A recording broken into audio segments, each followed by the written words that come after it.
మీరు మంత్రి కాగానే మీ ఆవిడ పెత్తనం ఎక్కువైపోయింది డిపార్ట్మెంట్లో, ఆమె నేరుగా జోక్యం చేసుకుంటారు, ఆఫీసర్లకు ఫోన్ చేస్తారండి, అలాంటి పరిస్థితి ఉందా? అంటే ఇప్పుడు నేను 13 జిల్లాలు రాష్ట్ర వ్యాప్తంగా బాధ్యతలు చూస్తున్నాను. నేను లేనప్పుడు కాన్స్టిట్యున్సీలో ఉండేటువంటి ప్రజలు ఏదైతే ఉన్నారో వాళ్ళు మా ఇంటికాడికి వచ్చి మా వాళ్ళతో మాట్లాడి మా ఇబ్బందులు ఏం చెప్పుకునేటువంటి అవకాశం ఉంది. జనరల్గా వాళ్ళు ఎన్నికలప్పుడు అన్ని గ్రామాలు తిరిగారు, టౌన్ మొత్తం ప్రచారం చేసి ప్రతి ఎలక్షన్లో వాళ్ళు తిరుగుతూనే ఉన్నారు.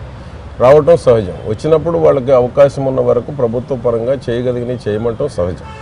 దాన్ని రాజకీయం చేయాలనేటువంటిది చాలా దురాలోచన. పార్టీ ప్రచారానికి కార్యకర్తలకు అండగా ఉండేదాన్ని ఎవరు తప్పు పట్టట్లేదు.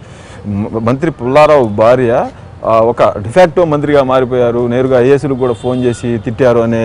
ఇప్పుడు కాన్స్టిట్యున్సీలో ప్రజల యొక్క సమస్యలు పరిష్కారం చేసేటువంటి దాంట్లో ఫోన్ చేయటంలో తప్పు ఉందని నేను అనుకుంటున్నాను. ఎందుకంటే ప్రత్యక్ష రాజకీయాల్లో నాతో పాటు గ్రామాలు తిరిగారు, టౌన్లో తిరిగారు, ప్రచారం చేసినప్పుడు కాన్స్టిట్యున్సీ ప్రజలు నేను అందుబాటు 13 జిల్లాల్లో తిరిగేటప్పుడు నాకు రాజకీయాలుగా ఉన్నప్పుడు నేను లేనప్పుడు వాళ్ళ దగ్గరకు వచ్చి ఆఫీసర్లకి వాళ్ళకి ఏదన్నా న్యాయమైన పనులు చేయించుకోవడంలో తప్పులేదు.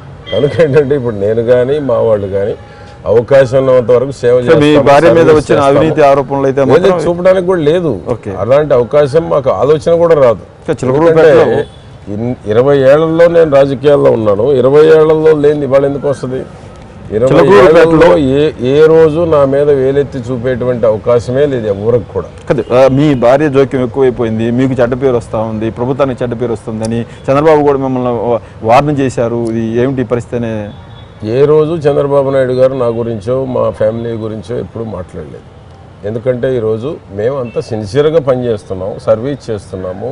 అవినీతికి పాల్పడాల్సిన అవసరం అంతకన్నా లేదు మాకు. నాకున్న బ్యాక్గ్రౌండ్ ఈ రాష్ట్రంలో ఉన్న ప్రజలందరికీ తెలుసు. కనుక ఏంటంటే ఈరోజు కావాలని కొంతమంది దుష్ప్రచారం చేస్తూ ఉన్నారు. సర్వీస్ చేయడంలో అయితే తప్పు లేదు. ఎందుకంటే నేను 13 జిల్లాల్లో తిరుగుతున్నప్పుడు మా కార్యకర్తలకు ఏదైనా ఇబ్బందులు వచ్చినప్పుడు మా ఇంటికాడికి వచ్చి మా వాళ్ళతో మాట్లాడి ఫోన్లు చేయించుకోవడంలో కూడా తప్పులేదు. అవినీతికి పాల్పడితేనో చట్టబద్ధంగా లేనటువంటి వాటికి పాల్పడి చేస్తేనో తప్పు అవుతుంది. న్యాయబద్ధంగా చేయాల్సినటువంటి పనులు మా నియోజకవర్గ కార్యకర్తలకు చేయడంలో తప్పు లేదు. ఇద్దరము సర్వీస్ చేస్తాం.